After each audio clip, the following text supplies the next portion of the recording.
Hey neighbor, this holiday season, Birch Lane is here to help you celebrate with friends and family. From guest-ready dining tables to cozy sofas that fit the whole crew, our classic furniture and decor are crafted to last. And with fast, free delivery, you can be ready for holiday hosting in days, not weeks. So you can spend time on what matters most. It's classic style for joyful living. Shop Birch Lane, a Wayfair specialty brand at birchlane.com. Hey, Ryan Reynolds here for Mint Mobile. You know, one of the perks about having 4 kids that you know about is actually getting a direct line to the big man up north. And this year, he wants you to know the best gift that you can give someone is the gift of Mint Mobile's unlimited wireless for $15 a month. Now, you don't even need to wrap it. Give it a try at mintmobile.com/switch. Upfront payment of $45 for 3-month plan equivalent to $15 per month required. New customer offer for first 3 months only. Speed slow after 35 gigabytes if network's busy. Taxes and fees extra. See mintmobile.com. There's no place to escape to. This is the last podcast. On the left. That's when the cannibalism started. What was that?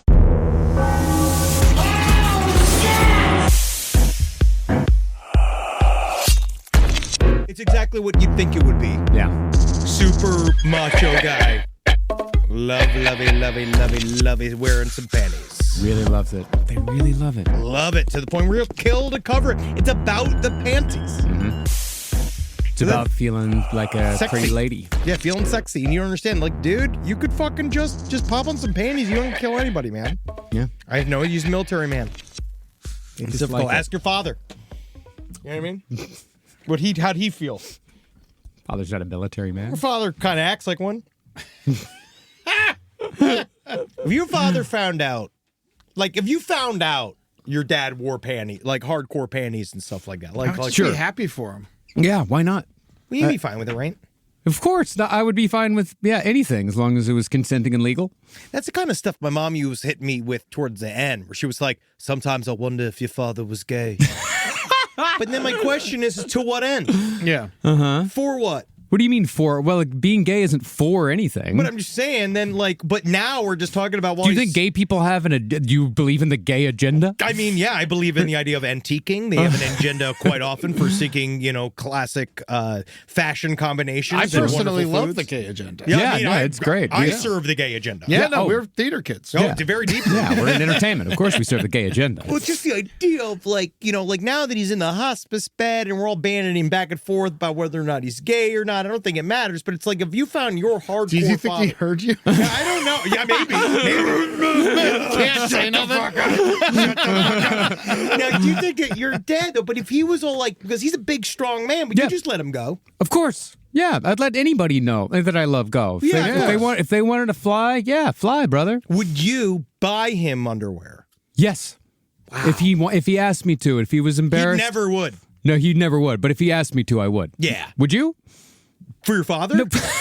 Yeah, no, I know you would for my father. See, what would end up happening is if I was buying it for my dad, I would just be like, okay, I got to try it on because we got the same body shape. Until you start trying it on, you're like, this is very nice. You ever been to Rod? There's this got a whole other thing going on. There's amazing thing. It's Panties for Dad. It's called Rodney's Adventure. It's different than Victoria's Secret because Victoria keeps it quiet. Yeah. Rodney though. Out and loud. Oh yeah, he's like, plenty of room for your balls. Yeah, these panties, they have a penis hole, so Yeah, make sure so you you get can those. Yeah. Welcome to the last podcast on the left, ladies and gentlemen. My name is Marcus Parks. I'm putting an end to this charade right now. With me Sharon's the guy who works at the panty store for men.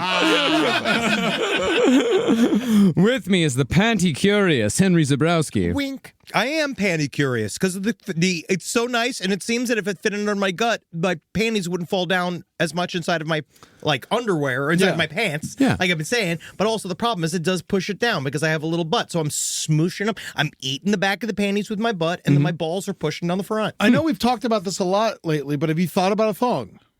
Yeah, the thong would be perfect. I feel like a thong would totally work for you. It really would. I really need to see how much leftover shit is in my butt at all times? Yeah, G-string. That's what that is for. Yeah, P-string. Ugh. I was getting to the Colonel Russell Williams. I was watching his interrogation. That's why I was asking Marcus about his father wearing panties. Oh, okay. And we have the man with all the questions and all the answers. It's Ed Larson. Yeah. My dad could have been wearing panties, but by the end, certainly wasn't wearing socks. Yeah, no pantyhose for him. Because he didn't have feet. He lost his feet from diabetes. Both of them. Knee highs would have been a waste on him. They just would have been 2 puddles on the floor. But, when he died, I was taller than him. Yeah, it's good. It's good that you had that to hold on to. Today, we are concluding our series on Ronald Gene Simmons with the Christmas Massacre. Ronnie Gene! He's a bit of a bad daddy. So when we last left Ronald Gene Simmons, the most prolific family annihilator in American history, his wife Becky had just given birth to their 7th child. Because if there's one requirement for being the #1 family annihilator, it's having a big family. Because if it's not big enough to set records, it's like not having a family at all. Indeed. Now, being the #1 family annihilator of all time, does this make him the worst father of all time? Because I feel like that's an interesting. I'm still saying Fritzl! Josef Fritzl is still up there. Yeah. And I also noted I said the biggest American family annihilator of all time. Yeah. There's others around the world. And of course, we can never know the full extent because I'm sure there were plenty of people back in the 1600s, 1700s that were killing entire families all over this globe. You know how many times there was probably whole stories we've never heard of where one family went over to the home of another family, covered that house in gasoline, and set everybody in that house on fire? Yeah. Like, that's probably happened at least a dozen times. I was going to say a dozen. Yeah. And we wouldn't even know. Yeah. I mean, we covered when we did the Hatfields and the McCoys. You're like, that's exactly what happened. Yeah. But they annihilated a different family, so that makes them good fathers. Protect your father. Yeah, they're generals. Well, Ronnie Gene had attached his self-worth and his manhood to the size of his family. In that same vein, Simmons had also attached his self-worth to how much control he could exert over his family, which, combined with his own pedophilic tendencies, had resulted in an extended sexual relationship with his eldest daughter. But after the birth of the 7th Simmons child, doctors had told Becky Simmons that she would definitely die if she had another. So Becky stood up to Ronnie Gene for possibly the first time in their marriage, and Simmons ended up giving in on his wife's desire to have her tubes tied. Honestly, I just gotta stop because the doctor said I'm gonna have to get a footstool to hold up my intestines. At this point, I'm just a sheet. This whole time, just a sheet. I'm legs in a sheet. Well, this, paired with an incident that resulted in Ronnie Gene's eldest son leaving home as soon as he was able, this was the first crack in Ronnie Gene's carefully constructed and controlled personal world, in which his family were near slaves to his personal needs and desires. See, outside of a need for control, what defines Simmons more than anything is a sense of entitlement. Ronnie felt entitled to everything that America had to offer a white man in 1987. He wanted respect from his peers, a solid career, a plot of land, and a family that did what they were told no matter what. Cigarettes. Yeah. And cigarettes. But when Ronnie Gene's family started bucking his authority in the late 70s, which coincided with the end of his 20-year career in the military, it was the beginning of a series of events that would lead Simmons to the perpetration of 14 murders during the Christmas holidays of 1987. Taking the holidays back for the fathers. Fathers got to do everything all year for these fucking pesky children. Oh, won't Santa come? Oh, won't you pay the mortgage? So if he found worth in the size of his family when he actually died, he was worthless. Indeed. Exactly. Yeah, indeed. Because you can't take it with you. Yeah. And he is kind of different from a lot of family annihilators that we've covered, and just a lot of the most famous family annihilators. Like, John List, for example, killed his entire family because he was about to lose everything and he didn't want the family to suffer the embarrassment of being poor. Yes. Which happens a lot. Then we have like the ladies that murder their children. We got the two, I believe, Andrea Yates. She was more of a religious fanatic, right? Yeah, that was like mentally ill. That was like a breakdown. But a lot of family and also Chris, what's his name? Chris Watts. Chris SWATs killed his family so he didn't have to deal with them anymore. But okay. It's a sign That'd have of... been my dad. Yeah. But it just wouldn't take. Yeah. You know, the issue is that it really is that. It's about this idea of, it's a flatness of affect. So they believe that they're saving you from embarrassment. A lot of times family annihilators also will just kill everybody in the immediate family. The reason why this is particularly interesting is because of the days it took to do it and the way he killed his entire family. Yeah. Most of these guys should stop at their kids. Yeah. Or it's like a one moment that they just lose their mind and then they regret it. You know, this was Sometimes. Yeah, this is very much planned out, and it all comes down to entitlement and him not getting the life that he felt that he was owed. The life that he felt he deserved just for being a white man in America. And it's because last year nobody gave me what I asked for, which was an Oscar Mayer weenie whistle. I asked for fidget slap bracelets, and none of you will hear me or see me. I wanted to ride the weenie mobile like it was an A-bomb. Can't do any of it. And no one listened. Now, back in 1979, where we last left this story, Ronald Gene Simmons was nearing the end of his career in the Air Force. Since he was such a difficult man, he'd basically been shoved into a nearly shuttered Air Force base outside Alamogordo, New Mexico, so he could serve out his last years without bothering too many people. Simmons, however, had bought himself and his family a plot of land in New Mexico. There, Simmons lived with his wife and 6 of his kids, who worked the land tirelessly and pointlessly day and night under Ronnie Gene's exacting and often incorrect direction. Go count the rocks! Go and count the rocks! It's fun to do. It gives them something to do. Where's corn? the band or the vegetable? Honestly, where are they? Where are they? Bakersfield. God damn! They never come here. They never come to Albuquerque. So he's officially become Jesse Ventura, huh? Yeah, I don't know why you got there. The family dynamic, though, was still just as fucked up as ever, and it was about to get worse. See, after Ronnie Gene's wife, Becky, decided that she would not risk her life to give her husband an 8th child, Simmons lost all sexual interest in his marital relationship. Instead, Simmons believed that he needed a young, obedient wife who would bear him enough children to staff his dream farm in Arkansas. If you'll remember, Simmons had idealized a chunk of his childhood that had been spent in the Ozarks, and he believed that he could only achieve true happiness by returning to that area of the world. But instead of divorcing Becky and finding someone outside of his own family line for the Arkansas farm... Yes, talk about a snooze fest. What am I going to make a Hinge account? No! You want me to go out there, try to ask icebreaker questions? Stuff like, have you ever fucked your daughter? Ever been a good enough father to fuck your daughter right? I speed date inside my own family. Boom, boom, boom, boom. Ronnie Gene's entitlement led him to believe that his eldest daughter, Sheila, would nicely fill the new wife role. So, an incestuous relationship began in 1980, when Sheila was around 16 years old. To show the rest of the kids that Sheila was more important, Simmons began picking her up from school personally every day, while the rest of the children were left to wait for the bus. Plenty of room in the car, but they ain't coming.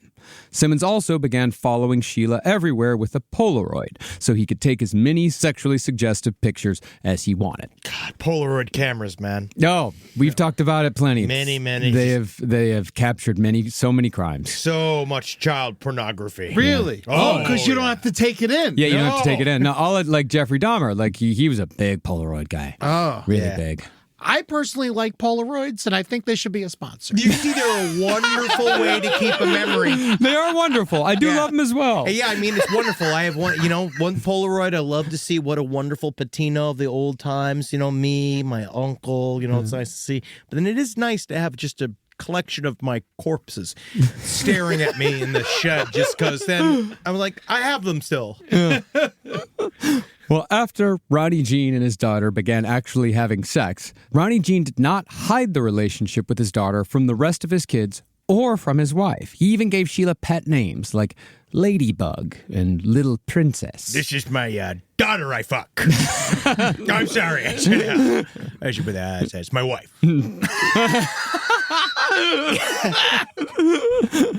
By March of 1981, Sheila was pregnant with her father's child. So Ronnie Gene decided to tell his wife Becky about the pregnancy on the night of Sheila's senior prom. Which Sheila only attended at her father's insistence. You're going to the prom! You're going to the prom, and I'm watching through the window! Now, Becky was, of course, stunned at the news that her husband had impregnated her daughter. But Simmons had such control over his family at this point in time that all he had to do to get his wife to go along with the birth of an incest baby, at least at first, was to tell her to shut up and get with the program. You know, I didn't think about it that way until you said that. I should shut up. I didn't think about that. Oh, wow, that's right. I'm just a slippery slide for your semen production. As I said earlier, Ronnie Gene's eldest child, Gene Jr., had already left home and broken free from his father's grasp by the time all this happened. And since Gene Jr. was outside the sphere of influence, Becky told him about the incest baby within a month. So Gene Jr. called the local social services to leave an anonymous tip reporting the crime. Social workers therefore showed up at the Simmons home in New Mexico to interview Sheila, who quickly admitted to having a forced sexual relationship with her father. Do they call this group of workers like the EW squad? Like, do you think they have a specific EW squad for specifically icky things? It's called CPS. Oh, Child Protective Services. I'm sorry. Yeah.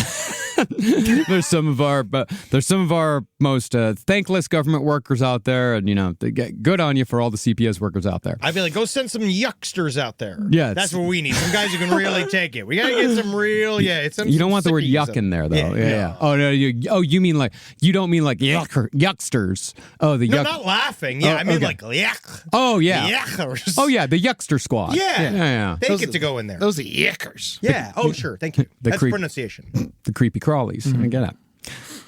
But since this was the early 80s and Ronald Gene Simmons was incredibly arrogant, it seems like he felt as if he could talk his way out of this pickle because he continually denied to the social workers that there was anything abnormal about himself or his family. But when the social worker filed charges for incest and the case hit the local news, Simmons started getting nervous.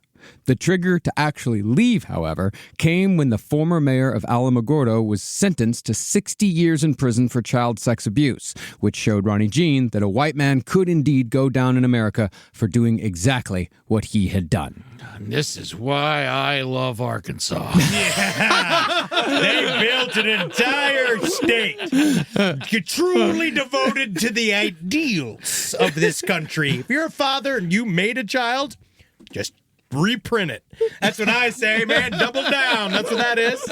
It's actually hard to. We actually had Joel try to find, is Arkansas the incest capital of America? It's top 10. Okay. It is surprisingly hard to find incest statistics, though. Yeah, it's like they hide it and don't want to talk about it. Yeah, but I will say, though, is that, they talk about how, it's illegal to marry your cousin in certain states.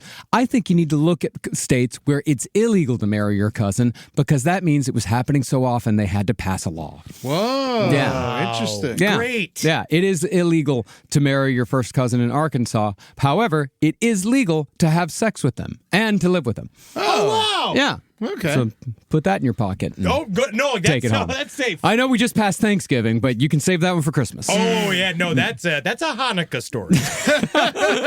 And we know how much Hanukkah's celebrated in Arkansas. Yeah. Oh, yeah. There's some real secret ones. Rise from your grave.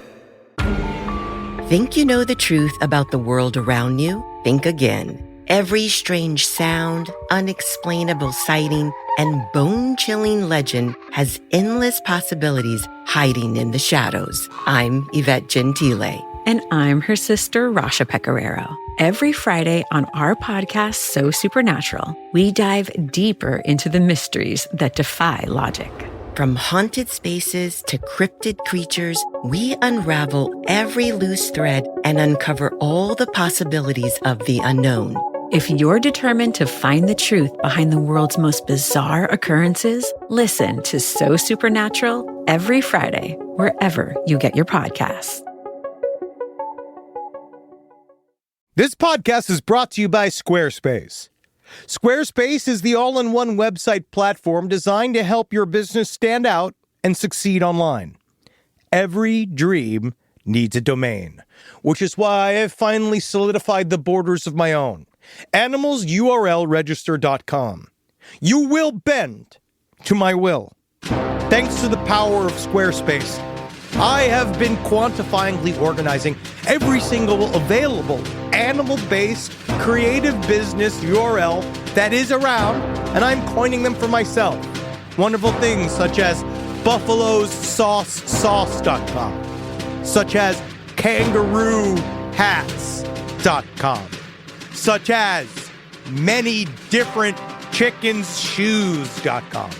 And it's all held behind the giant, iron powerful, Squarespace fueled gates of animalsurlregister.com.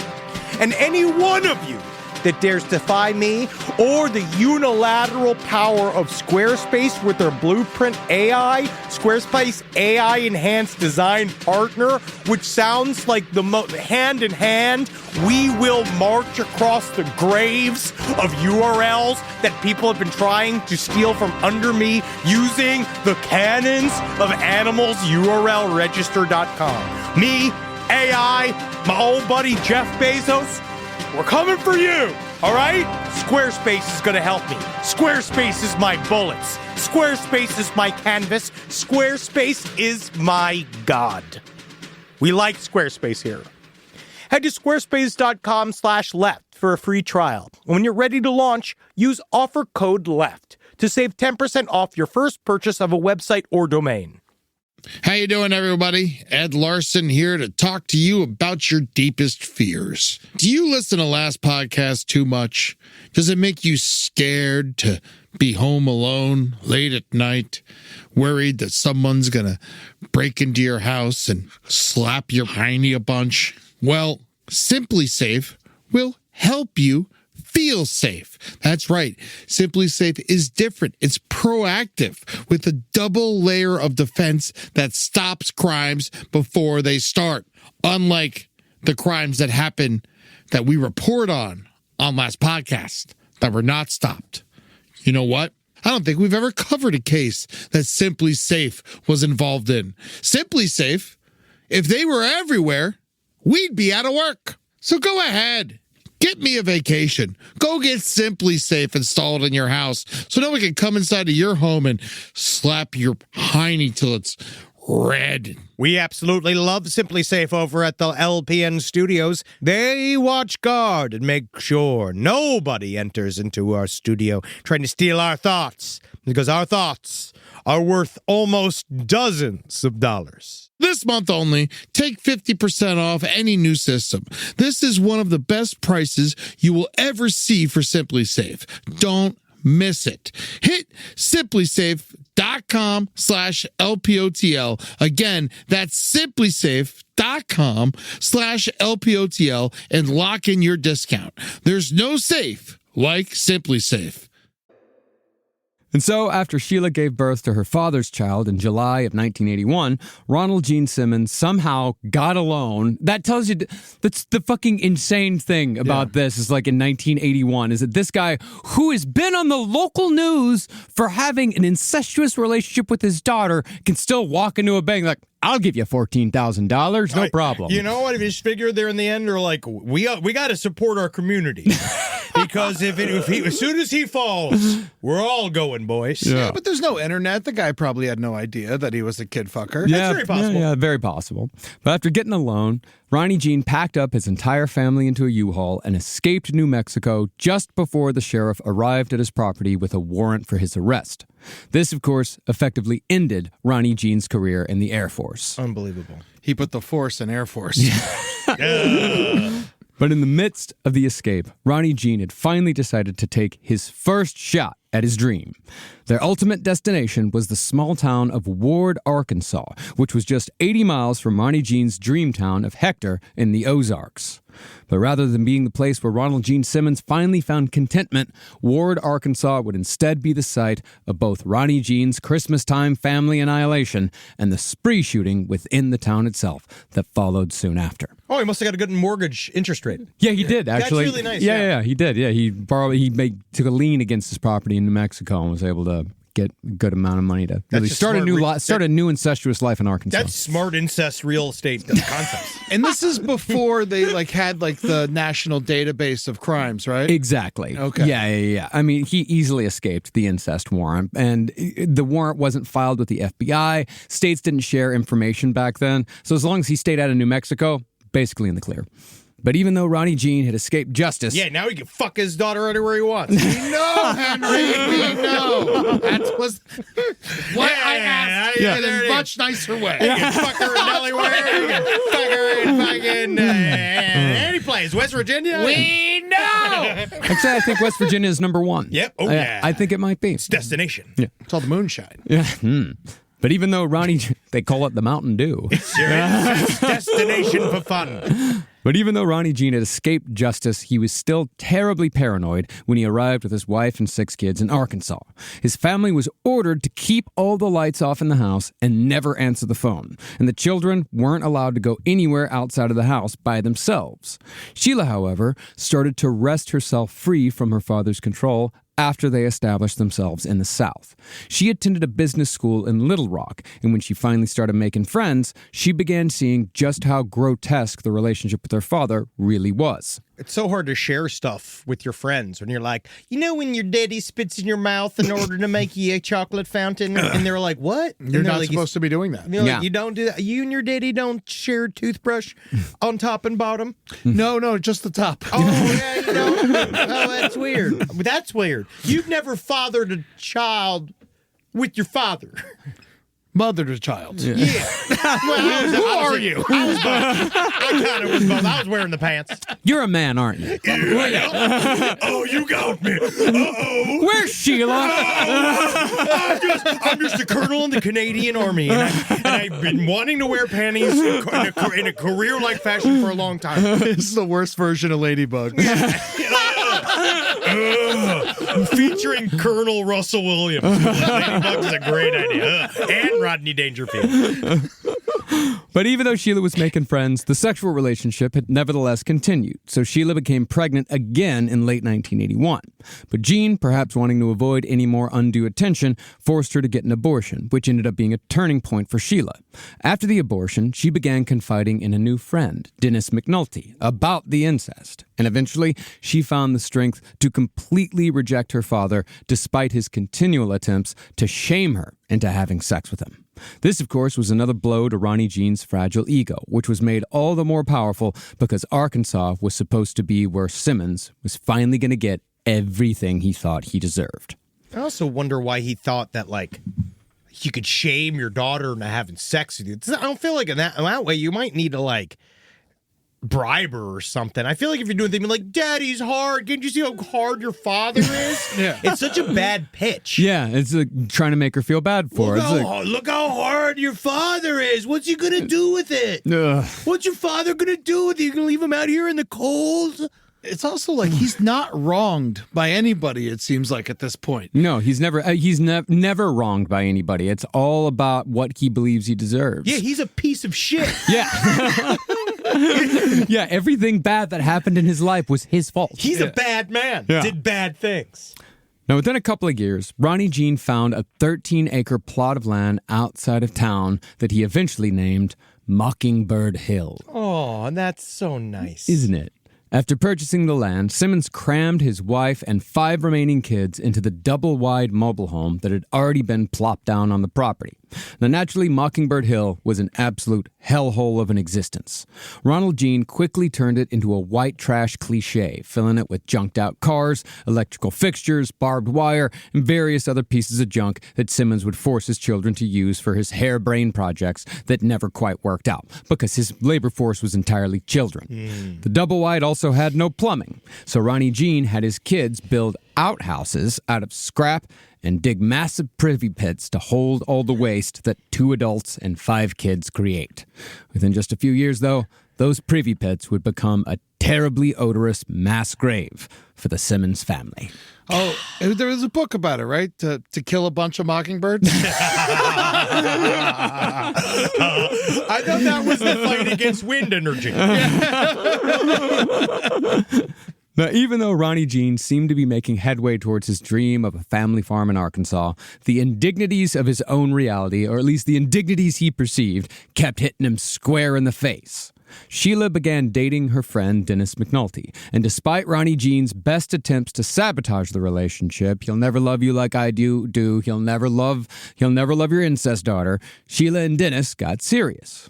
Additionally, the only jobs Ronnie Gene could get in Arkansas were low-skilled labor. His first job was working as an industrial cleaner, fishing pickles out of vats of brine at the local pickle factory for $5 an hour. You would love this job. I'd love that job. It's a good job. Well, I don't know, but that's the thing.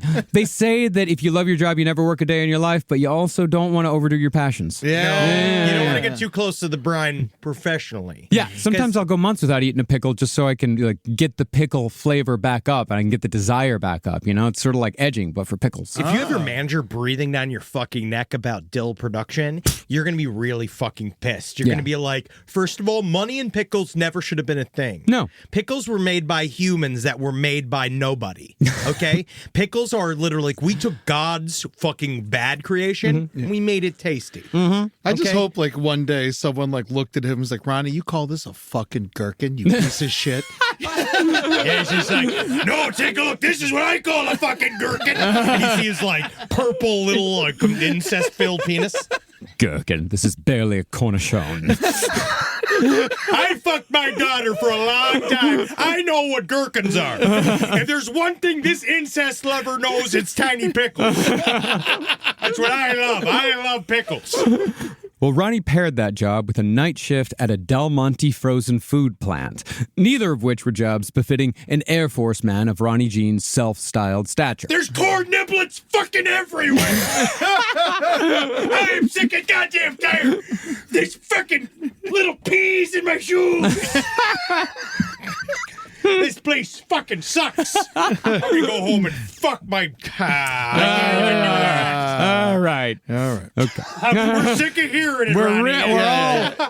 You're getting a little too into character. Yeah. Hey, I'm sick of it. Hey, no, you can't do anything in this country anymore. That's all right. Henry doesn't have a family. No. Yeah, that's a very important thing to remember, although he does have 2 female dogs. I'm a girl dad to 2 dogs, and just the idea of what he even thought into it to his daughter makes me sick. Just thinking of burdening Carmi with a child makes me so sad. She's been looking good lately. Yeah. Thank you. Yeah, we've been working on it. Those growing up that Carmi. Yeah, really. You wait your turn. Watch out when you take her to the dog park. Yeah, I know. She's a flirt. I always like it when they say that about children. Oh, I hate it when people refer to a child as a flirt. He's a little flirt. I don't think people do that anymore. I think that was more of an 80s and 90s He's thing. a little cocksucker. My son, he's a little fucking cocksucker.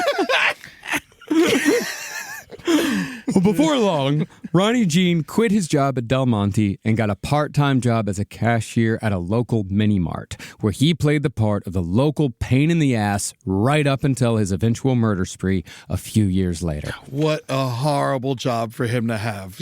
Interacting with everybody in town. People every single day. I could imagine not going to the mini-marts. That fucking Ronald Simmons is working there. I don't want to fucking go. Oh my God. How many times did the cash register not open and he just punched it out of range? Fucking this. Fuck this shit. Goddamn motherfucker. I said enter. Enter. This is another. Fuck you. It's another fucking thing sent from Asia to ruin my life. Now, Ronnie Gene's desire for mass murder was by no means an overnight invention. Instead, it seems like the path truly began in 1984, when Ronnie's world began getting shakier and shakier. As such, he retreated into an inner world, both mentally and physically, where murder became the only possible solution to his problems. See, in the summer of 1984, Ronnie Gene's daughter Sheila married Dennis McNulty. Simmons thereafter went into a full extended pout, shutting himself away in the only room in the mobile home that had a lock. In his little locked room, Ronnie Gene ate junk food alone and mopily masturbated to old nude Polaroids of his daughter for hours on end. Ah, damn it, I got Zagnut all over this one. Fuck. What am I supposed to... All right, nutrageous now. It's all melted. Yeah, Payday. There you go. There we go. There's That's no solid. chocolate in the payday. Good. Her 11th birthday, I'll always remember. We went to Chuck E. Cheese. You know, that might be the end of it. Yeah, that might be the last. That might be the last one. I think we can put that to bed now. Well, I'll take my Charleston chew and I'll go to the bathroom again.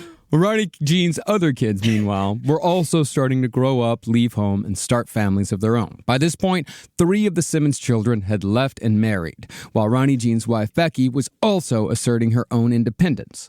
After years of isolation, Becky reconnected with her sister and told her everything about the decades of trauma with her husband, from the abuse to the incest. Soon after, Becky began comparing notes with Gene Jr., and the two of them concluded that Ronnie Gene was not only most likely an obsessive-compulsive, but was probably a full-on sociopath. Right on the money. In other words, the family was starting to pull away and see Ronald Gene Simmons for what he really was. And from what it sounds like, he could feel it in his bones by the mid-'80s that his entitled fantasies were never going to manifest. And things got even more unbearable for Ronnie Gene when he took a job at a local freight company as a clerk. He was a man in an office of women, and taking orders from women, which he unsurprisingly despised, made him even more morose and irritable. The only thing Simmons did like about his job at the freight company was a 21-year-old named Kathy, who looked similar to Ronnie's daughter Sheila. Let me ask you something, Kathy. How do you feel about fathers? I guess it's not over yet, huh? Did I make you? I just want to know. Well, Simmons acted as if he actually cared about Kathy in order to gain her trust. And before long, Kathy was indeed opening up to this fat, balding, 44-year-old loser. Very quickly, though, Ronnie started making Kathy uncomfortable by showing up to work with flowers and inviting Kathy to his home at Mockingbird Hill. Simmons would also rant to this office full of women about all the ways in which the women in his life were causing him suffering, which did not make him popular either. Fire him. Yeah. Well, that's what everyone else probably did. Yeah. Well, the problem is that that's going to be an issue. Yeah. Yeah. Now, everything came to a head at the freight company when Ronnie Gene got into a fight with his boss, a woman named Joyce Butts. Yeah, they should call you Joyce Asses. That's really clever, Ronnie. Yeah, really fucking clever, Ronnie. Yeah, you're right. You're a regular fucking Lenny Bruce, aren't you, Ronnie? I don't. You're making fuck you, bitch. I got it. It's really clever. Fucking comeback, you fucking bitch.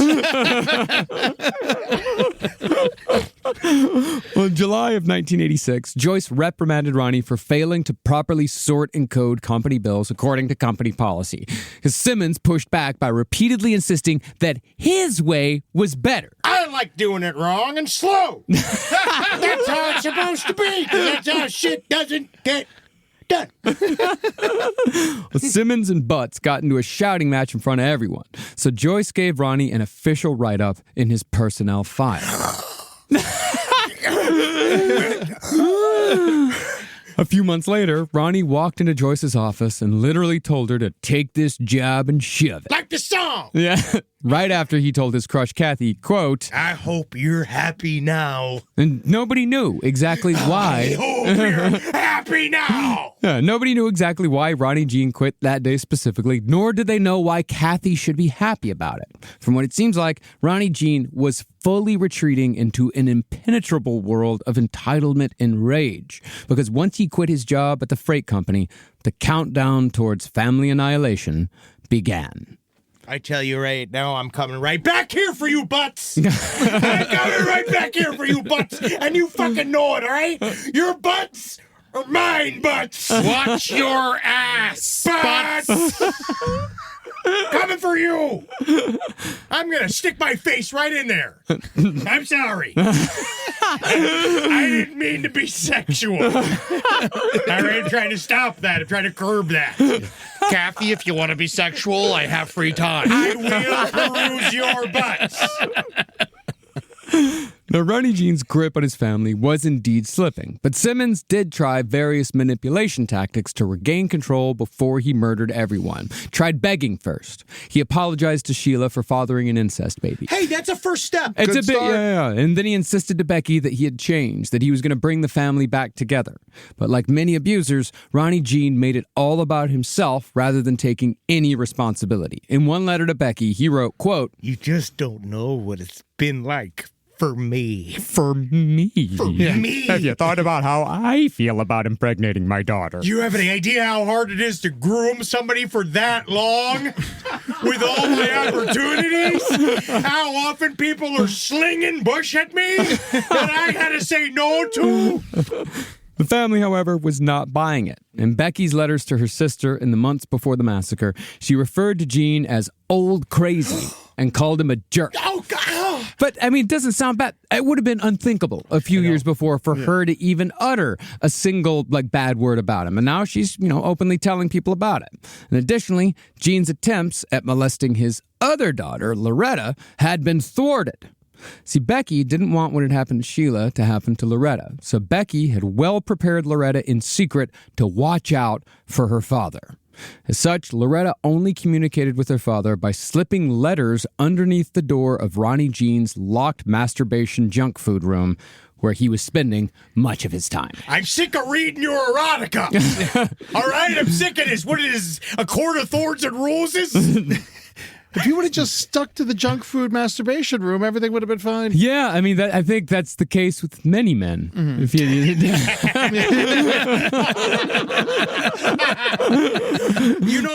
I like it in here. Like, if he was just in his masturbation room and just been like, my happy place. That's the famous quote, is that many of humanity's trouble comes from man's inability to sit alone in a room. Oh, sure. Yeah. Oh, very much so. As for Ronnie Gene, it was obvious that violent thoughts were entering his mind. He took to shooting stray dogs, armadillos, and other critters around his property, which he would dump in shallow graves around Mockingbird Hill's 13 acres. Can't wait to dig much bigger graves. Oh, look, there's a grave already dug. Oh, that's crazy. I just can't. Can you imagine if this grave could fit you? Loretta, I got you a dog costume. Would you mind trying it on for me? Well, Simmons also began making sideways violent threats towards his family. In one example, Sheila and her husband Dennis arrived at Mockingbird Hill for a visit just a few months before the massacre. Ronnie Gene, however, physically stepped in between them and said that Dennis wasn't welcome at Mockingbird Hill because Simmons blamed Dennis for his own daughter basically breaking up with him. And after arguing about Dennis for a while, Ronnie Gene grabbed his .22 revolver from inside the trailer and went out back to shoot bottles and rocks in the yard. I'm going outside with my gun. Never a good sign. No. After firing off dozens of rounds without saying a word, Simmons went inside and Dennis and Sheila left. Seeing that their father's behavior was only getting more chaotic, Becky and Ronnie, Gene's kids, tried convincing Becky to leave. But while she agreed that her husband was a nightmare, she still refused to leave him because, ironically, she was afraid of what he would do if she left and took the kids. Well, we know that is the most dangerous point in an abusive relationship, Always. is trying to leave. Yes. Yeah. Always. That's usually when all the bad shit happens. It also just shows how much fun it is to watch people shoot guns. Well, yeah. They should have left the moment he pulled out the gun, but let's see what he does with All it. right, yeah. It's so funny when he does the. Hey, see how fast I can do it. See how fast I can. Up behind my head. Up under my balls. It's not Wild Bill Hickok. The November of 1987 was quiet at Mockingbird Hill. None of the kids who had moved away visited even on Thanksgiving, and Ronnie Gene stayed locked inside his masturbation room day and night. When he did emerge, it seemed as if he was distracted by something, preoccupied. I just can't believe I couldn't get it up to Kathy Lee this morning. Little did the family know that Ronnie Gene had made a list of all the people he was planning to kill, which included not only his wife and kids, but also Joyce Butts and Kathy Kendricks from the freight company, who were still burning Ronnie Gene's ass a full year after he quit. Dude, it's a year later. Yeah. He's still angry at old Butts. Ronnie Gene, however, was not shy about what he was planning. Reportedly, the bread delivery man at the mini-mart said that Simmons had told him that Simmons had been maligned by several people, but he was soon enough going to get even with all of them. Listen, I just got the bread. Let me tell you something, Ronnie. I'm not gonna exaggerate here. You're the third man this week telling me his plans of mass murder. Now, I just want to know if you want these new challah breads, or if you want these new whole wheat breads. I have a personal responsibility that anyone who says they're going to kill someone, I just give them extra bread so they like me. Hey, don't kill me, huh? All right, have a good day now. Just a heads up. What day are you planning on getting even? Christmas Day! Great. All right, see you soon. You know, bagels already have holes in them. Rise from your grave. Get your Aura frames. I love my Aura frame. I got it all set up, and I got all these great pictures of horrible things that I don't want to show people, and then I put it right next to my television. So while we're watching a movie, you just see a picture of Henry and his guts coming out, or you see a picture of me all dressed up with blood all over me. There's lots of pictures on my Aura frame that could get me arrested, but it's my Aura frame, and that's how I like it. Personalize with a custom message. It'll appear when it's first turned on and is thoughtful for any occasion. You know what's great is you can hook up your Aura frame with your buddy's Aura frame, and so you could just start sending really crazy pictures to them, and then their family has to look at it. It's actually a really fun thing to do. So this Christmas, get an Aura frame for the person you love, because I like a good picture frame, but there's only one picture in it. With an Aura frame, in the age of technology, why does that picture have to be the same? Cycle through. Have a great one with an Aura frame. For a limited time, save on the perfect gift by visiting auraframes.com. To get $35 off Aura's best-selling Carver Mat frames, named #1 by Wirecutter, by using the promo LEFT at checkout. That's auraframes.com, promo code LEFT. This deal is exclusive to listeners, and frames sell out fast, so order yours now to get it in time for the holidays. Support the show by mentioning us at checkout. Terms and conditions do apply. Sling is changing the way live TV works by putting viewers in charge of their entertainment. Pay only for the months when TV is actually needed, and skip the ones when it's not. For short-term needs, Sling passes provide live TV access without commitment. A day pass for $4.99 offers 24 access, a week pass, blah, blah, blah. Who cares? Sling is the only place that you can watch your pretty faces going to hell on an app. It's the only place where you can do it, and so therefore, it has become my favorite app. So you go to wherever the Sling is, find Sling, and you can go to see your pretty faces going to hell on it. And that's all that matters. We'll show people your pretty faces going to hell. Okay? So go, get Sling, great app. How I've organized my channel lineup is I put your pretty faces going to hell 5 times on it. So go check it out. Choose and customize your channel lineup or pause and watch for free. Sling lets you do that. Visit sling.com to learn more. Fall always feels like a reset. Between back to school, busier routines, and shorter days, finding time to cook can be tough.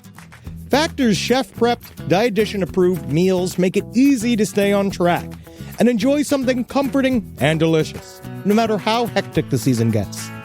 Choose from a wider selection of weekly meal options, including premium seafood choices like salmon and shrimp at no extra cost. Yeah, pile up them shrimps. For more choices to better nutrition, that's why 97% of customers say that Factor helped them live a healthier life. The other 3% weren't doing it right. Their lives are a mess. They have no discipline, okay? But we love Factor meals here. I love salmon. I love shrimp. I love salmon and shrimp together. I take my Factor salmon and my Factor shrimp and I make them kiss each other. 2 hard bricks of shrimp and salmon, kissing and kissing. But I know that in the end, when I microwave the 2 of them on top of each other, it's going to be the best salmon shrimp Factor mess that I can make. And that's why we love Factor. Eat smart at factormeals.com/left50off and use code LEFT50off to get 50% off your first box plus free breakfast for 1 year. That's code LEFT50off at factormeals.com for 50% off your first box plus free breakfast for 1 year. Get delicious, ready-to-eat meals delivered with Factor. Offer only valid for new Factor customers with code and qualifying auto-renewing subscription purchase. Now, the Simmons family had decided that they were all going to work together to get their mother to leave Ronnie Gene that Christmas. And they began coordinating on ways to get their mother to safety. They, of course, knew, as Henry said, that the most dangerous time for anyone in an abusive relationship is when they leave. So they were trying to do it right. But Ronnie Gene had already decided to murder his entire family that very same holiday. And so, on December 18th, Ronald Gene Simmons quit his job at the mini-mart in preparation for what was to come. He told off his boss, saying he was leaving because he was tired of working there. This mart ain't big enough. It's too many. I need a Maximart. You got the worst hours and the worst pay out of everyone. Again, it's entitlement. Ronnie Gene then waited for the day that his eldest son was set to visit, December 22nd, 1987. See, Simmons had surmised that Gene Jr. had been the one who had turned the whole family against him. Because if you remember, Gene Jr. was the first person in the family to actually stand up to Ronnie Gene. So Simmons decided that he would begin the annihilation of his family on the day that Gene Jr. came to visit.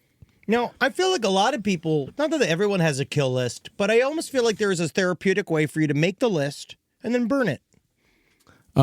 If you make the list of everybody, all the people you want to kill across the world and all across all things, you write the list out just to get it out of your system. Get a Polaroid of it. It might help. And then you burn the list. And you burn the list. And like what you say, you talk about writing an angry letter and then you never mail it. Yeah, of course. Yeah. Yeah. You don't think that would help?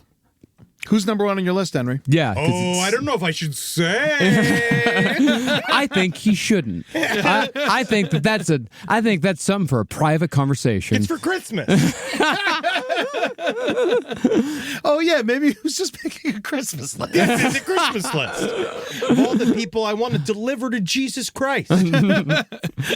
Now, Ronnie Gene didn't sleep at all the night before the massacre, so he emerged from his masturbation room on the morning of December 22nd, jittery and irritable. He's living alone by this point, right? No, it's him, his wife, and 4 kids. Oh, okay. I thought the wife was gone. No. The wife had not left it. No, they're all there. Can we get the Home Alone theme for this we section? Can't do that. No? Okay. No. Can't do it, Henry. Just checking. Well, Becky was in the bathroom on that day, while Gene Jr. was somewhere in the trailer with his 3-year-old daughter.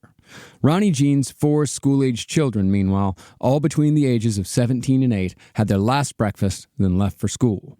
Once they were gone, Ronald Gene Simmons took his .22 caliber snub-nosed pistol and methodically began the devil's business. Becky was the first to go, shot twice in the head, while Ronnie Gene's eldest son, Gene Jr., was killed with 4 headshots and a bullet to the chest. Some accounts say that Ronnie Gene even smashed in their skulls with a 2-foot length of pipe. After killing the adults, Simmons then strangled his 3-year-old granddaughter to death with a length of yellow nylon fishing line. Once everyone else was dead, Simmons loaded the bodies into a wheelbarrow and dumped them in the outhouse pits that his children had dug on his orders. After that, Ronnie Gene simply waited at Mockingbird Hill for the school day to end so he could pick up his other 4 kids. As a show of power over the son he'd just murdered, Ronnie arrived in Gene Jr.'s Buick, then drove all of his remaining children home. Once they got back to Mockingbird Hill, Simmons told them that he had a Christmas present for each of them, but wanted to give them their presents individually and alone. So the children were to wait in the Buick while the others went inside one by one. The first to die was Loretta, the 17-year-old, who was taken inside and quickly garroted, again with nylon fishing line. She struggled, but after Simmons pushed her to the ground, he laid his knee on her chest and pulled the garrote tight until she lost consciousness. To make sure she was dead, he then dragged her to the bathroom and plunged her head into the water barrel they kept for washing and such, because there was still no running water in the house. Simmons then repeated the process with his other 3 children, all the way down to the 8-year-old. And after killing them all, Simmons watched TV and drank wine and beer for a bit before finally dumping the bodies of his children in the same privy pit where he dumped the 3 family members he'd killed that morning. He then soaked the bodies in kerosene, but covered the pit with sheets of tin and barbed wire instead of lighting the fire. He finished the afternoon by trashing the house so he could possibly claim that a maniac had stormed the place and killed everyone but him. And after that impotent task was done, Ronnie Gene sat back down in front of the TV with a beer and watched Wheel of Fortune to contemplate the murder of half his family. God damn. Yeah. It's annihilation. No, it's fuck. I hate this. I hate fucking letters. So he killed Loretta, strangled her. No, just shot her in the head. Oh, you shot Loretta in the head. No, Loretta. Yeah, Loretta was strangled. So yeah, he yeah. strangled Loretta. There's 3 other kids are sitting outside in the Buick. So what? He like opened the door and he would like called for the next one, and they walked in, and then. Yeah, just one by one. And there wasn't any screaming in that. I mean, there's no way to really know, I guess. Yeah. Well, what do we know? And what are they going to? And also, even if there was screaming or struggle, or what are they going to do? They're children. You know, he's a full-grown man. I mean, what we've said on the show before, and I think that what people don't particularly, if you haven't been anywhere where a gun is shot, even from inside, a gun sounds way different than maybe you think it is, especially as a kid. Especially at 22. And I know that they've been around guns, but still like this idea of a 22 is a really small gun. Yeah. And so you're going into the room. I could definitely see it be done in a way that it's fairly not subtle, but I could see it done in a way in which they don't quite understand. The kids don't quite understand what's happening. Well, by that point there was no gunshot because like the only so the kids are just doing it. Yeah, the kids were all garroted with a fishing wire, so like the most they might hear is like a scream or some struggle. But he's doing it in the trailer, and the kids are all in the car. So they probably had no idea what was going on. Yeah, and especially every time he comes out with a new piece of Christmas flair on, and he's getting more excited. He's got like ornaments on his nipples. He's coming out. He's got elf shoes now. Every time he comes out, it's something new, and you're like, "Wow, Dad's amazing this year." And he's not. No, it's the worst year. Actually. Yeah, it's a bad year for him. Yeah. Now, Ronnie Gene kept to himself on the night he committed his first 7 murders. When he wasn't drinking and watching TV, he was going out to the privy pits to stare at the corpses he'd made to kick off the Christmas holidays. But on the 23rd, he drove to a nearby Sears and picked up a stereo system he'd ordered for his wife. He then returned home and set fire to the corpses, then spent Christmas Eve and Christmas Day moping around the house, blaming his family for doing this to themselves. And what was he listening to on his new stereo system? I'm guessing Barbra Streisand's Christmas album. Oh, yeah. Jingle, jingle, jingle, jingle, jingle, jingle, jingle bells. Yeah, well, you're close. It's like jingle bells, jingle bells, all the way. Yeah, that's what it is. Sounds terrible. It is. I love it. She has no business singing the Christmas album. She's very Jewish. I don't go for that Jew Christmas. I like a Don Hose Christmas. Give me a Hawaiian Christmas. I want a blonde-headed man. Yeah. I mean, all the great Christmas songs are written by Jews. That is true. Yeah, Irving Berlin. And Jesus Christ. Yeah, it's all about him. Number one Jew. Remember that this Christmas when you're killing family. I do. The massacre, however, was only a third of the way done. On December 26th, Ronnie Gene's son Billy arrived at Mockingbird Hill with his wife and child. Sheila and her husband were due to arrive that day as well, along with the child she'd had with her husband Ronnie and Ronnie Gene's incestuous child-grandchild. Now, Billy Simmons had known something was up before he even arrived.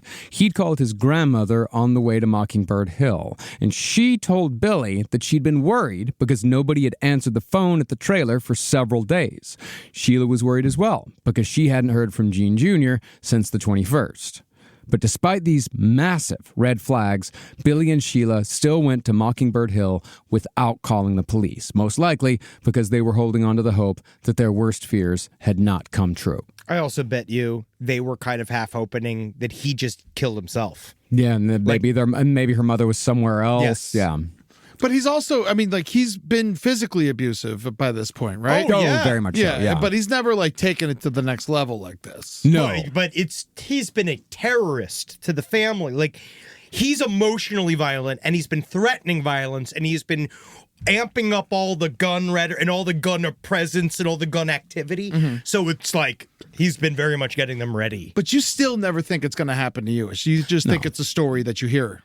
Of course. No, yeah. if you thought it would happen to you, everyone would say you're wrong. It's not going to happen to you. Mm-hmm. And it's just right. You don't have to go home for Christmas. Never. You really don't. That's the biggest lesson here, is that you don't have to ever go home for Christmas. Yeah. Well, as it went, Ronald Gene Simmons killed his son Billy with his revolver as soon as Billy walked in the door, killed him with 2 shots to the head, while Billy's wife was killed just after with 7 shots to the head and neck. Now, we have no idea why, but Ronald Gene Simmons bifurcated his murder methods into one method for the adults and one for the children. While all the adults were quickly shot in the head, the kids all died agonizing, extended deaths by strangulation, which really is the opposite of what you'd expect. Not really. He's a fucking pussy. He knew he couldn't win the fight. Yeah. He's an old man at this point. I didn't think about it that way because I thought about it from the perspective of like I would, if I had to kill a family, I'd want to get the kids over with quickly. I wouldn't want to sit in the murder of the children. But he's putting then I can also see it's not even just a fight. I could see a psychological thing of killing the kids and then this sort of like a symbol of the future of the family. You want to put all of your pain and you're going to make them feel the pain of it. Yeah. Because he hated the kids. Yeah. He resented the children most of all because he literally couldn't control their futures. But the weird thing was that he really did, he separated it between 18 and up and 18 and under. Even his own children who were, in their early 20s, I think Sheila was only 21 or something like that, maybe 20 years old. Yeah. Still shot in the head. But Loretta, who was 17, strangled with the fishing line. I think Ronnie's tale is a tale of the life unexamined and kind of what happens when you don't look inward. And I think that Ronnie, I might be stepping out of my bounds here a little bit. Go for it, buddy. I don't know if Ronnie has thought about what he wants. Right. Or how really, in the end, really how he feels. Yeah. And does he know who he is? And it kind of comes out like this. Yeah, because if you don't know who you are, you don't know what you want. Yeah, and sometimes you end up fucking your daughter and putting a baby inside of her and then murdering her later on. That is sometimes what happens. It can happen that way. With people, yeah. Your thesis is upsetting. Just be careful. That's why, start that band. That's what this is about. Start that band. Paint that picture.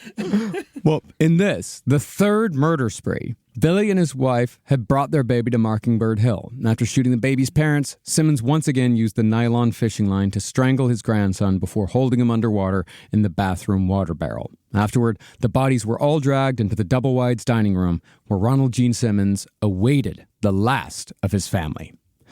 Now, just a few hours after Ronnie Gene killed Billy and his family, Sheila arrived with Dennis and their 2 children. Sheila entered the house first, where Ronnie Gene shot her as soon as she walked inside, 6 times in the head.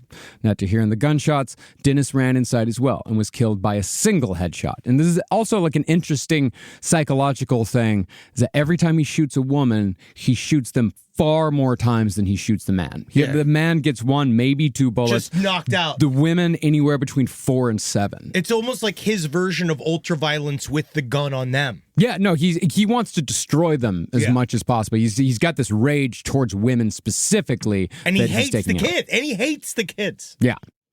Well, Ronnie Gene then presumably went out to the car and got his 6-year-old incest child so he could strangle her with a nylon fishing line as well. He then put the child's corpse into Loretta's bed and laid a blanket over the body. We have no idea why he treated this corpse differently than all of the others. It's his favorite? Probably. Yeah. I would imagine so. The last member of the family to be killed was Sheila's 1-year-old son, who was strangled and drowned like all the rest of the kids. And once done, Simmons took the bodies of the 2 infants and wrapped them in garbage bags. The bags were taped shut, and the corpses were left in the trunks of 2 abandoned cars on his property. Finally, Ronald Gene Simmons took a tablecloth and draped it over Sheila's body. He decided to leave the bodies of the people he killed on the 26th to rot in the trailer with him instead of taking them out to the pits. And by the end of it, Simmons had killed his wife, all of his children, all of his grandchildren, and 2 out of the 3 people his adult children had married. How many is that now? 12. God. 12 people were dead in 4 separate murder sprees committed over 2 days. The only person in the Simmons family to survive the massacre was Gene Jr.'s wife, who only escaped because she was taking a break from her marriage to Gene Jr. after a rough patch. This is probably a bad time to even think this, but it's crazy. You finally get the whole family together. It's crazy how much it takes a tragedy, doesn't it? It takes a tragedy to get the whole family together.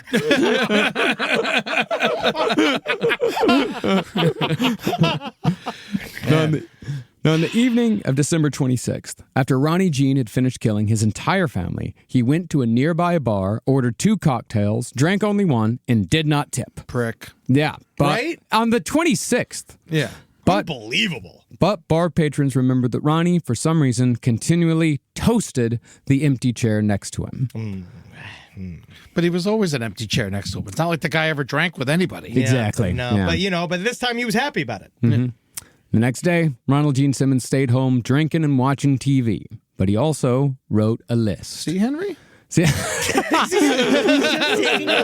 just a list. See, Ronnie Gene was not done taking his revenge on the world just yet. Even though his family was dead, there were still plenty of other people who had wronged him in and around the town of Ward, Arkansas.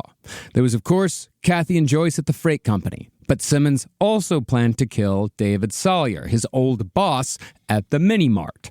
His last target was the owner of the Mini Mart, Rusty Taylor. Oh, that's a guy who owns a mini mart. Oh, yeah, Rusty Taylor's Mini Mart. Yeah.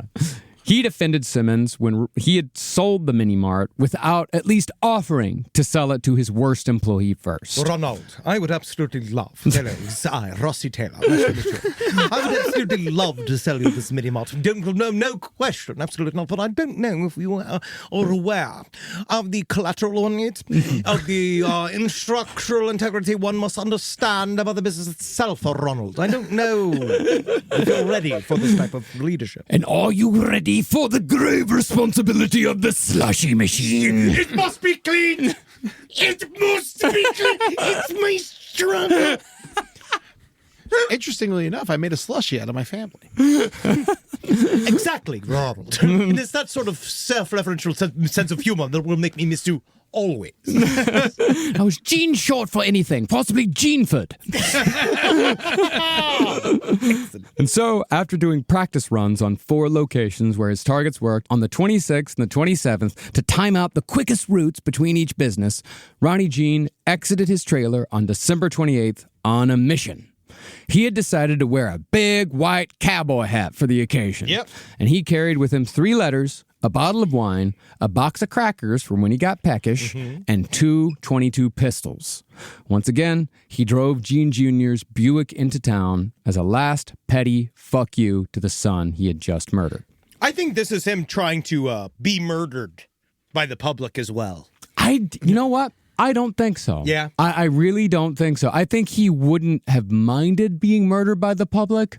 Because this is now he's in falling down type world. Now we're burning it all to the fucking ground. Yeah, I don't think he particularly cares, but I do think he cares. I think his ego wants him to survive to the end. Yeah, so he can win, right? He has to win. And that's the thing. As long as he gets to the end. He has to be murdered by the state. Yeah. That's how he wins. As long as he shoots everyone on his list, that's how he wins. He's not trying to get killed. He's not trying to do suicide by cop. He's trying to kill he's trying to take revenge on the world. That's all he cares about. And again, this is an inappropriate way to maybe even shoehorn this in. But Sure, that's shoehorn away. But it's like, again, if you're thinking about like your goals, think about what's attainable for you with what you have. Sure. And that's what Ronnie did, is that he realized, like, I got to stop dreaming big and start thinking about what I can do now to make my dreams happy. Yeah. He can't kill Dan Quayle. But No, he wishes. We all wished he could.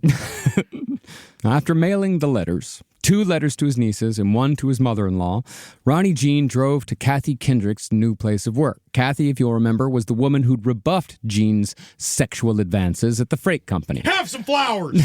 I want to give you some flowers. Smile. I want to give you some flowers. Give me flowers. Give me some flowers. I want you to have some flowers. But Kathy had since gotten a new job as a receptionist at a law firm. So at 10:15 a.m., Ronald Gene Simmons walked into the firm's offices with his revolver. Without saying a word, he strolled up to Kathy's desk while she was answering phones and fatally shot her 4 times in the head.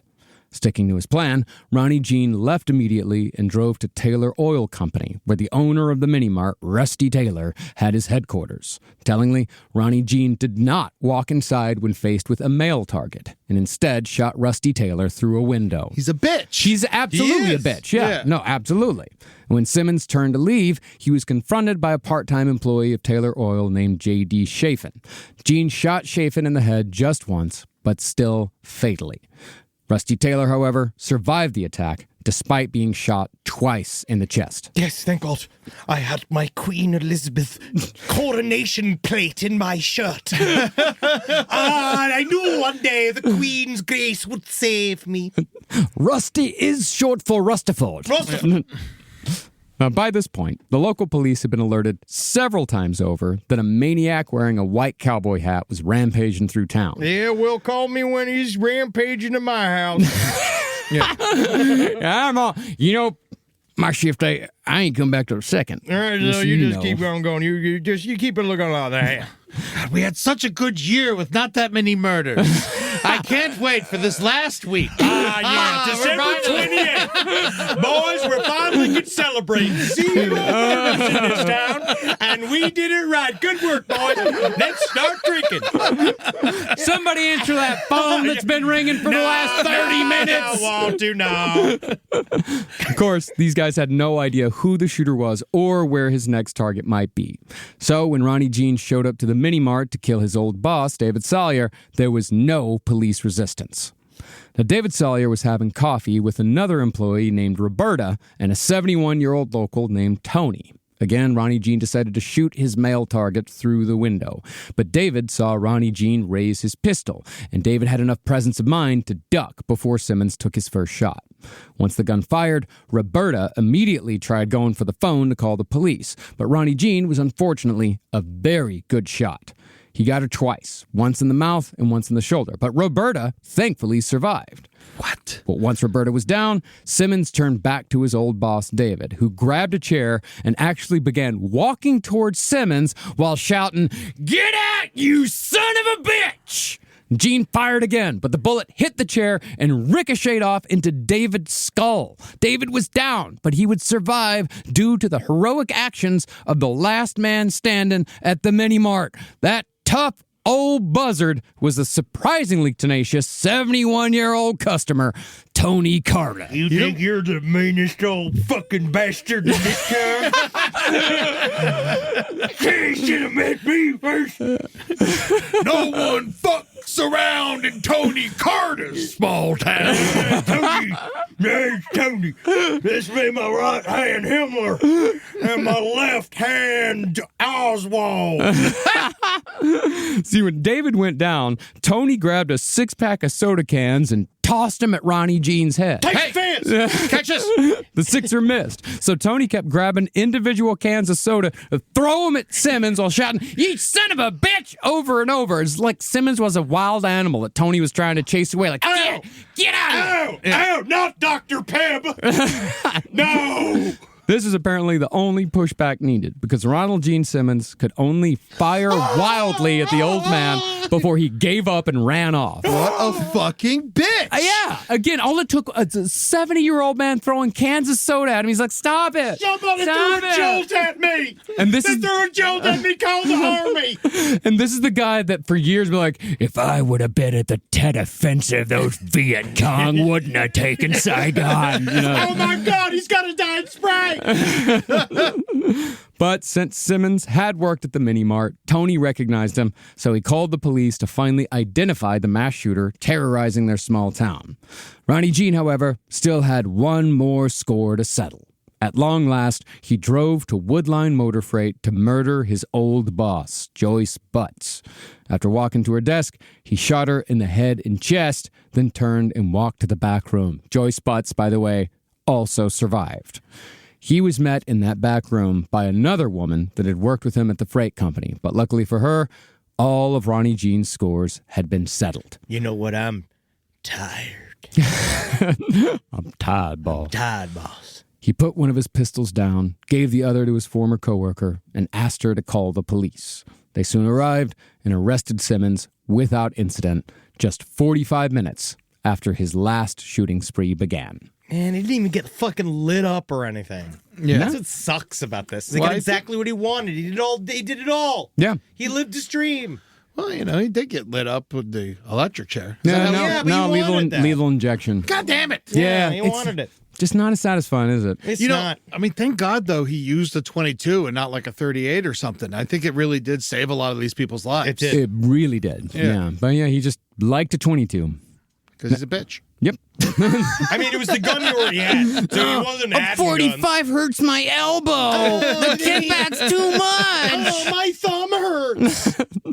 Now, while Simmons was arrested at 11 a.m., it took until about 3 that afternoon before someone in the local police department finally figured it'd be a good idea to go check in on Ronnie Gene's family. They're not used to this stuff. They're really not. No. Yeah. And when the police arrived, they quickly found the 5 bodies Simmons had left rotting in his trailer. And not too long after, they found all the bodies in the privy as well. But the motivation behind everything was still a mystery. Ronnie Gene had refused to say anything since being arrested and simply laid in his jail cell staring at the ceiling. Well, he's a real prick. He's a real prick where he didn't give anybody a single bit of motive or anything. He did. I mean, he talked. You know what I mean? But he's like, Yeah, I mean, the only people Ronald Gene Simmons ever talked to about the murders were his 2 public defenders, who listened to Ronnie Gene's entire story over the course of 2 days during their initial meeting.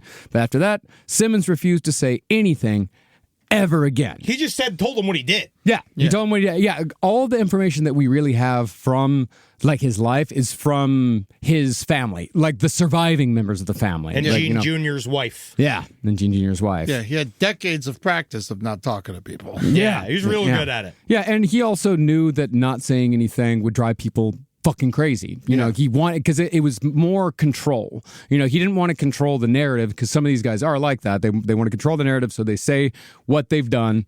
But he wanted to just, he knew what would cause the most suffering. It's his biggest accomplishment. Yeah. It's the only thing he's ever fucking done. Yep. Yeah. In fact, Simmons refused to cooperate with his defense team at all, even though he still pled not guilty. The defense was left with only a weak argument that the perpetrator of the family massacre was actually Sheila's husband, Dennis McNulty. Whoa! What the fuck? Yeah, come on. You don't have to throw him under the bus. Fucking shit! Come on. Defenders? Yeah, no, it was some kind of Asian. We're pretty certain that there was a several group of 5 Asian mercenaries that have come in here and did their most Asian violence on this white family. Yes, we all know that Asian McNulty family. The Chinese McNultys, you know them. Ever been there, downtown China? They have a whole pub section. They love their Irish people over there.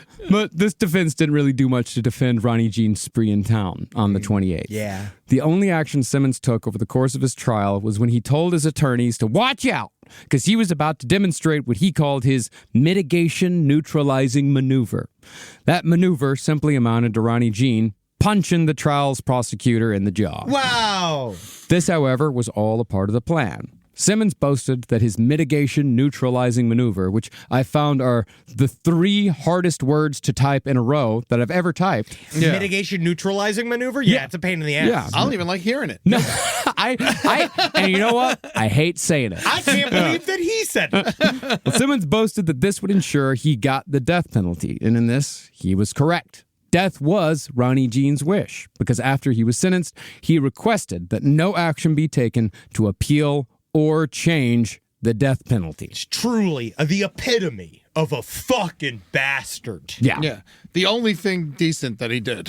Yeah. Was die. Yeah. I mean, well, I guess he didn't cost us a lot of money as the American public, but... Yeah, that is true. Now, Ronald Gene Simmons obviously wanted to die, but from what it seems like, at least my perspective, his narcissism was so strong that he could never kill himself. He could never bring himself to actually do it. We thought he was correct. Yeah. He did it all because he thought he was correct, and then he was correcting the universe. Mm-hmm. Well, instead, he had the state do it for him. Bill Clinton himself, acting as governor of Arkansas, signed the execution warrant. And I don't know why I find executions signed by, future presidents when they were governor, they're kind of special. They are. Like when something's signed by George W. Bush when he was like Carla Faye Tucker's execution order. That's George W. Bush. It's like finding out you went to Wendy's and the guy Thomas made the burger. Yeah. You know what I mean? That guy made the burger. I even like it when the failed guy, when Jeb Bush, that's Eileen Wuornos, I know. Oh, wow. Yeah, interesting.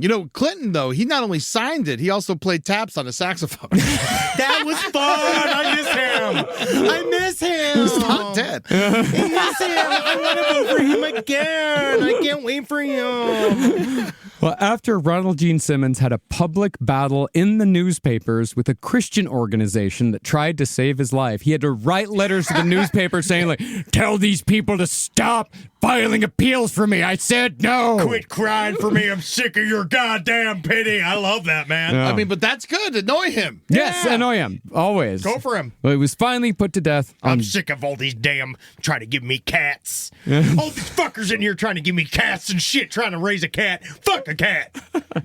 He was finally put to death on June 27th, 1988, which is kind of half Christmas. Mm-hmm. He was killed just 1 year and 4 months after his conviction, making his death by lethal injection the second fastest in modern history at the time. Right behind double murderer Gary Gilmore.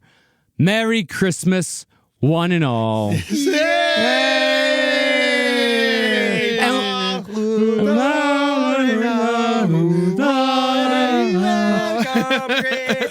Christmas thing. And we're really getting into the spirit this year. We even got like a Christmas-themed episode coming up next week as well. We do. Yeah. Next week's episode is a one-off that I am so excited for. Horrifying history. It's like featuring one of the most storied objects in all of Christmas history. Yes. It's a surprising one. And it's really fucked. That's the best part, is that it's fucked up. Yeah, it's extraordinarily fucked. Santa's Sleigh. Yeah. S-L-A-Y. Which was a fun movie. With starring Goldberg. We watched it together. That's right. That was when he tucked, right? And he did the thing where he was with Abhora, Yeah. I believe, that he did that. Yeah. Slay. Yeah. He's serving cunt this year. I hope you were nice this year, because Santa's serving cunt. And you can go get it on patreon.com. I thought cunts got coal. What? I thought cunts got coal. No, he's serving cunt. Charisma, uniqueness, nerve, and talent. Yes. He's serving cunt. He's got that pussy on fire. Thank you guys for watching. Yeah, patreon.com/Last Podcast on the Left is where you can go to watch all of our video episodes, as well as watching the stream every Tuesday. Last stream on the left. That is at 6 p.m. Every single Tuesday, 6 p.m. PST.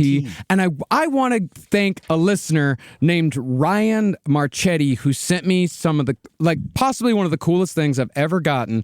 He sent me pictures of his grandfather from World War II, as well as the newsletter that his grandfather's company got during, at the end of World War II. Listen to this. It's called Carry On. It's all over in Holland, Denmark, and Northwest Germany. The second great unconditional surrender in the last 5 days was timed to take effect an hour ago. 0800 British double summertime.